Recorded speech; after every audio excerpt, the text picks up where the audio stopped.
Lajeng lumpat ke jampang teu pamitan lampah aki lempang gasih dekat catur di jalan kocapkeun bae dongkap ka payunan sang bupati. Lajeng mariksa, "Rek naon maneh aki?" Unjuk sembah Buni Sakti ngawalon, "Sumohun awu Gusti, rehna para putra anu rum kalabaya perang tanding rakarai langkung cucuhna nuwun pangdang Gusti."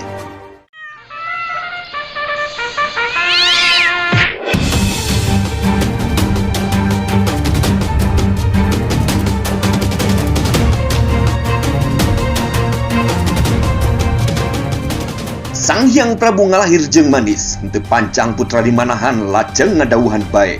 Den Kampuh Jaya saur. Henteu lami nu disaur sumping, Den Kampuh Jaya ngadeuheusan geus aya di payun. Sang Hyang lajeng ngandika, "Anu batak maneh diogan ku kami, daya geusan percaya rehna aya lampah Buni Sakti cacarita lampah barudak. Ayeuna keur perang songkol geus teu beunang diharu dipisah ku Buni Sakti. Kalayan Minang Seraya, aki minta tutur ayeuna urang wayahna sing hiatna kapanjalu kudu indit nyapih eta barudak. Jeung deui sanggeus nyapih kudu nyaksi ka swadaya bala prakara tua anom poma ulah guguk. Tanya deui masingna titi asal Purwa Pasea awal mula gelut lamun geus terang asalna salah siji nu kalah pameta kami kudu bawa ke jampang. Anu menang dipanjalu cicing sabae kegantina anu neruskeun ka Prabon tetep jadi tumenggung kitu deui kuring-kuring leutik di campang poa mulang lah aya nu kantun. Wadia bala anu tinggal pon ajakan tetepkeun ulah rek kindi ngaula kanu anyar. Tah sakitu eta weling kami kabarudaknya ka Kampuh Jaya poma-poma ulah poho ayeuna mah geracung bareng lempang jeung Buni Sakti. Lajeng Den Kampuh Jaya nuhun idin ka ratu cul nyembah paringunjungan lajeng pamit kadua Ki Buni Sakti ti campang lajeng mangkat.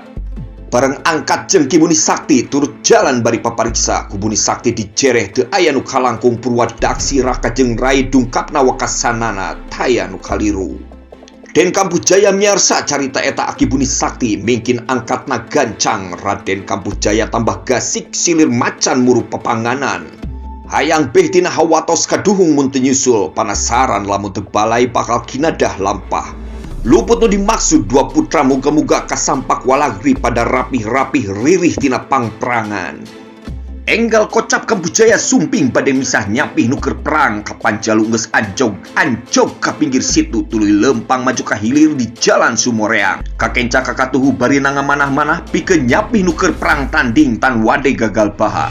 Raden Kampuh Jaya nyaur deui ka Ki Buni Sakti menta rempag. Urang buru tong tak bae. Buni Sakti ngawangsul, "Leres kitu sim kuring ngiring." Enggalna Kampuh Jaya Buni Sakti cunduk dungkap ke kalangan perang. Masih nyampak geus pada nyangking keris kaburu di jampang datang. Kampuh Jaya ningal giris miris ngejat luncat ke tengah ngahadang. Wak-wak ngetan ngulon ka putra nu keur tarung. Raden Kampuh Jaya ngalahir, "Gusti mangke eureunnan poma masing emut sumanggegan langga heula." Barang ninggal sidik Kampuh Jaya sumping kaget sami nyondongan. Dua putra geus sami linggih katiluna Raden Kampuh Jaya Ki Buni Sakti ngagedig opatan patutungku para putra risi panggali ketak ngemanah lampah kaduhung ku nafsu. Bener omongan paribasa anu kaduhung datang ti pandeuri ayeuna katemahan. Raden Kampuh Jaya pok ngalahir ka Den Arya Kancana raina Den Arya Kuning saderek. Pun paman muwun malu mugi ulah jadi panggalih naros asal lantaran awit Purwa rusuh jeung saderek mumusuhan mapan aya wasiat Aki pamali matak bajau bagja. Dua putra walon sami isin lalampahan anu geus kasorang sadaya geus rumaos margi tina kalangsu. Sungkan wirang bijil ati dir dirangsang ku amarah bijil hawa nafsu tah kitu awal mulana jisim kuring serah pati nedah hurip teu langkung karsa mamang. Kampuh Jaya nyaur sarta manis, "Sihap punten salira gamparan, runtut rentet jeung saderek rempug rukun sing lulus. Raka Rai masingna rapih pituah para sepah. Ayeuna kasebut kadarat jadi salebak sauyunan kacai jadi saleuwi." Kitu pokpokanana. Sayaktosna pun paman dumugi kaharepan ngeben dawuh rama. Pun paman gandar masakon nu mawi paman cunduk dikersake jadi paripih nyapihnya anjeun pisan. Nya ayeuna cunduk baha teu baha dipaksa dipariksa pun paman jadi wawakil bijil ngalih panggonan. Mangga agan sami ngalih linggi ulah dina contoh Nusa leutik tu bedah ti kaler saayana abdi kuring leutik sarta para mantri omah ulah kantun. Wadia bala sadayana ngariring bade ngalih enggon teu lami budal pindah kabeh kana tempat Nusa Sireum Sumping. Abdi kuring leutik tetebah pahibut. Sadayana para mantri lalinggih nu tua nu anom beres entep ngaderek parere. Teu paselang paselip nu calik mantri sami mantri prasepuh ti payun. Enggeus rintih rapih nu caralik den kampung wawartos ngawartaan ka sakabeh bae enggeus derek diwiji-wiji rek menta disaksi kudu rempung rukun. Rehna kula diutus ku Gusti ti jampang sakantong tah ayeuna ku kula dijerek supaya nama mampri jadi rapih rakat sareng rai maksud runtut lulus. Buat teman-teman yang pernah melihat babat Panjalu, di sini Situ Anyar Ranjeng. Di sebelah sana ada Ciluncat. Terus di sebelah sananya ada Makam Kolot atau Pentas, daerah Dukuh. Ini semua patilasan-patilasan yang pernah ditayangkan di videonya Perjalanan Cihawu. Pernah dikupas, pernah dibuat dalam video sebelumnya. Raden Kampujaya pok ngalahir Den Arya ditaros. Ieu saha anu kagungan teh Purwa asal nu gaduh milik. Raden Arya Kuning kuring nu gaduh asal tadi kuring nampi milik ti Rama Sayaktos wasiatan nalika seseleh ditetepkeun jadi milik kuring jeung pangkat bupati lungguh di Panjalu.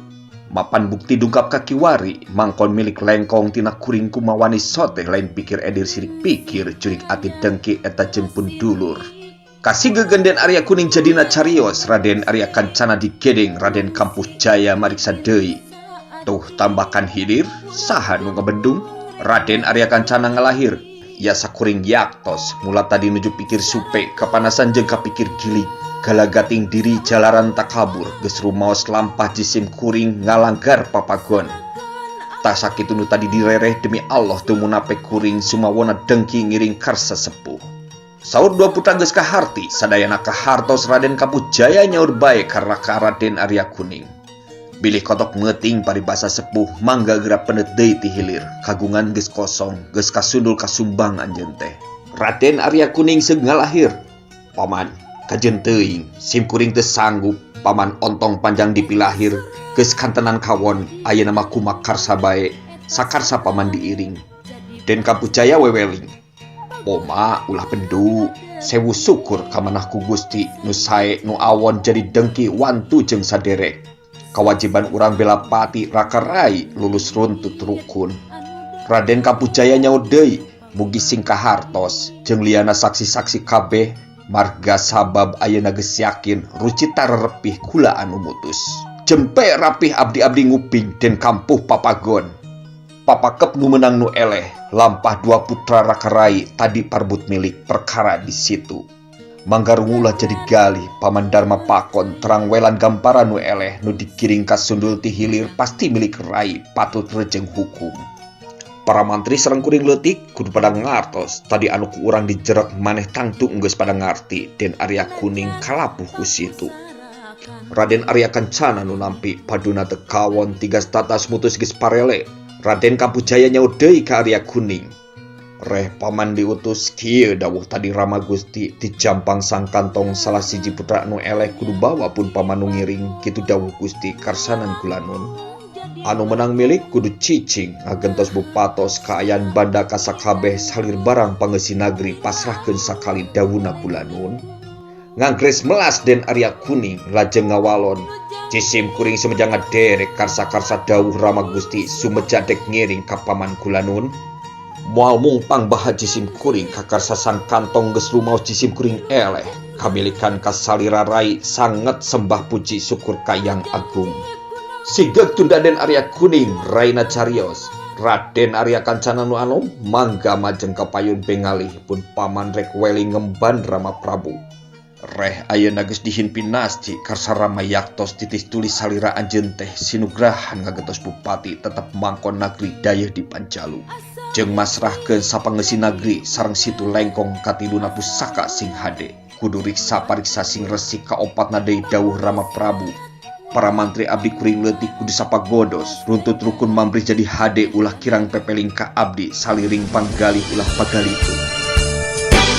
Satu bangun desa tercinta, Panjalu menuju maju untuk bersama. Rakyat pun terdepan, masyarakat terkembang, agamis agraris bermartabat. Kita tingkatkan kesadaran bersama dalam hukum negara agama.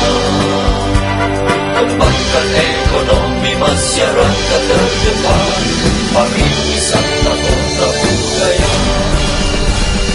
Panjalu tunggu Rahayu, rakyat bersatu.